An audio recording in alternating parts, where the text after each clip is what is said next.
বাংলাদেশ বিনির্মাণে যে ৩১ দফা জনগণের সামনে হাজির করেছে, সাম্য, মানবিকতা, স্বনির্ভর বাংলাদেশের যে স্বপ্ন দেখিয়েছে, সেই স্বপ্ন বাস্তবায়নে যারা অঙ্গীকারবদ্ধ হবে তাদেরকে নতুন সংগ্রহ সদস্য হিসাবে আমাদেরকে অন্তর্ভুক্ত করতে বলা হয়েছে।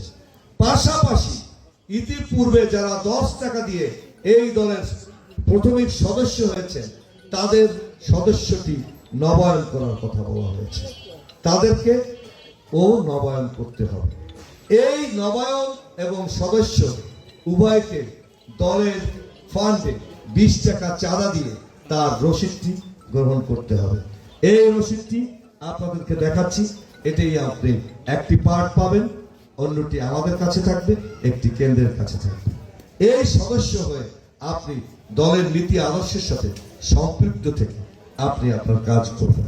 যারা নতুন হবেন, একেবারেই কখনোই সদস্য হননি আমাদের, তিনি একটি ফর্ম পূরণ করবেন, অর্থাৎ আপনি শহীদ রাষ্ট্রপতি জিয়াউর রহমানের 19 দফায় যে আস্থা অর্জন করলেন সেই অঙ্গীকারটি দিবেন।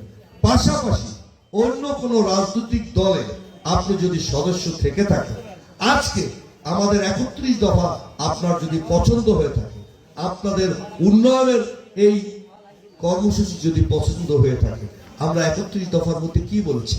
আমরা বলেছি একজন কৃষক 2 ফসল নয় 3 ফসল উৎপাদন করবে। যে অঞ্চলে 1 ফসল হয়, সরকার তাকে আর একটি ফসলের সমস্ত খরচ দেবে, সেই খরচ তিনি সরকারের পক্ষ থেকে করে তার উৎপাদন তিনি নেবেন। এটি আমরা ৩১ দফায় বলেছি।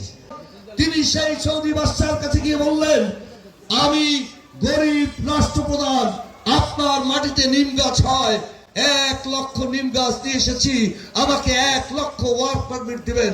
এটি আমি একজন মুসলিম প্রধান দেশের রাষ্ট্রপ্রধান। এই কথাটি আমার সন্তানকে বলিনি।